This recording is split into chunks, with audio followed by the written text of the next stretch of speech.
Okay, picture this. You sit down, you cross your legs, you close your eyes, and you try so incredibly hard to clear your mind that you literally end up giving yourself a headache. Honestly, it's a super common trap. But I want you to consider a totally paradoxical idea for a second. What if the very act of trying too hard to meditate is the exact thing stopping you from actually doing it? Welcome to today's Explainer, where we're going to unpack a profound, slightly absurd, and honestly, deeply liberating perspective on mindfulness.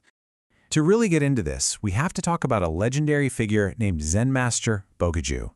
Now, if you're picturing, a gentle, soft-spoken guru handing out calming affirmations, yeah, you might want to adjust your expectations a bit. Bokuju is known for being incredibly blunt, highly unconventional, and occasionally, very physical in his approach to spiritual practice. He absolutely was not interested in making anyone comfortable. He wanted to wake you up. And his whole approach, it completely flips our modern understanding of mindfulness right on its head. Section 1. The Art of Simply Doing. So the story goes that this utterly bewildered man once came up to Bokuju and asked him for the ultimate secret to his sadhana, which is a term for spiritual practice.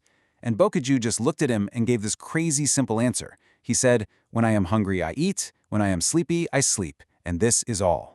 Naturally, the guy was totally confused. He basically looked at the master and was like, "Wait, what? I eat, I sleep? Literally everyone eats and sleeps. What makes your eating and sleeping a spiritual practice?" It's a completely fair question, right? But it perfectly sets up this brilliant clarification from Bokuju.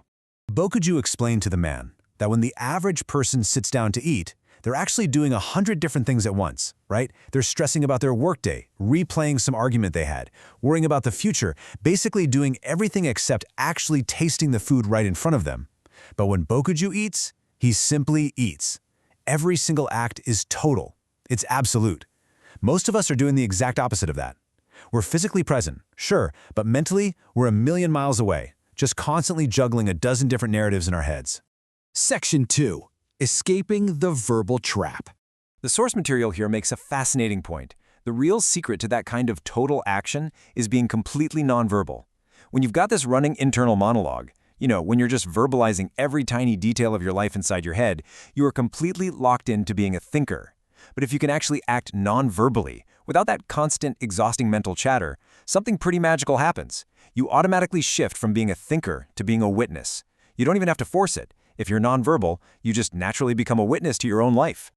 And what this means is that meditation isn't actually about nailing a specific posture or learning some complex routine. It's all about how you approach your everyday tasks. Walk nonverbally, eat nonverbally, or just sit silently. Don't think about the act of sitting, just become a sitting. The text makes a really brilliant point here. All these meditation techniques don't mean a thing if your mind is still just chattering away. You could be sitting there sliding your fingers along a meditation rosary, but if you're mentally planning your grocery list, yeah, you aren't meditating. On the flip side, if you're just drinking a cup of tea without a single thought, that simple, ordinary act becomes a profound meditation. Section 3. Language, our useful barrier. Now, language is a tool, obviously. In fact, it's probably our most useful instrument as a species. It's the entire foundation that allowed humanity to build society, culture, civilization, science, philosophy, the whole shebang. But it comes with a pretty massive downside. You see, language is entirely outward-facing. We need it to communicate with other people, for sure. But it is absolutely not needed to communicate with yourself. But because we are so constantly immersed in language, we've essentially built a barrier. We've become so completely obsessed with the tool of language that we've used it to construct a wall. And honestly, in doing so, we've kind of forgotten our true selves. Section 4. The Illusion of the Ego. Okay, I want to pause here for a second and actually invite you to try a real-time mental experiment proposed directly by Bokuju. It goes like this. First, cut away your entire past. Just drop it right now. No memories. Second, forget who your parents are. Forget what country you belong to, what religion you follow, whether you have a fancy degree or not. Just strip all of those accumulated labels completely away.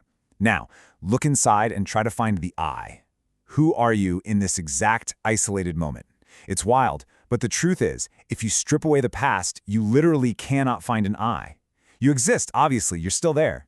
But that solid, heavy sense of ego, it totally vanishes. As Bokuju beautifully put it when describing his own actions, action was there, but no actor. There was the drinking of the tea, but no drinker. The ego, as it turns out, is really just your accumulated past. It's basically thought that has been condensed and crystallized over time.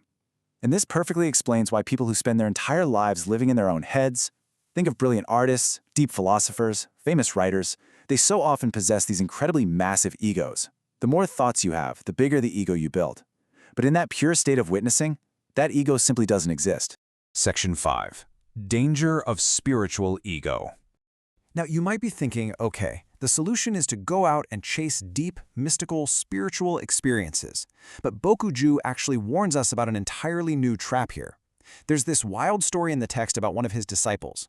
So in year 1, this disciple comes to the master totally thrilled, claiming he felt this profound spiritual energy rising up in his spine.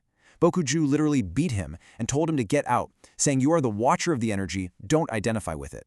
Fast forward a few years, the guy comes back, claiming he's full of divine light. Bokuju beat him again. Finally, after 10 years of this, the disciple falls at Bokuju's feet and proudly proclaims, "I have experienced nothingness." So how did Bokuju respond to that? He was so furious, he physically picked the guy up and threw him out of a second-story window. I know, it sounds crazy, but why? Because the disciple kept identifying with his experiences. He was actively building a spiritual ego, which, to Bokuju, was actually way more dangerous than just a regular, ordinary ego. Section 6. The punchline of nothingness. So, what exactly happens after you get chucked out of a second-story window by your Zen master? Well, the disciple fell hard onto a rock down below, and the impact was just so jarring, so completely out of left field, that it basically knocked all the spiritual pretension right out of his system. Lying there on the ground, he just burst into uncontrollable laughter. Bokuju looked out the window, immediately jumped down, hugged the guy, and finally said, "Now I am happy." Bokuju celebrated this exact moment because the disciple was finally done turning nothingness into a shiny spiritual trophy to brag about. When he laughed, it was just pure laughter. There was no claim, and there was absolutely no claimer.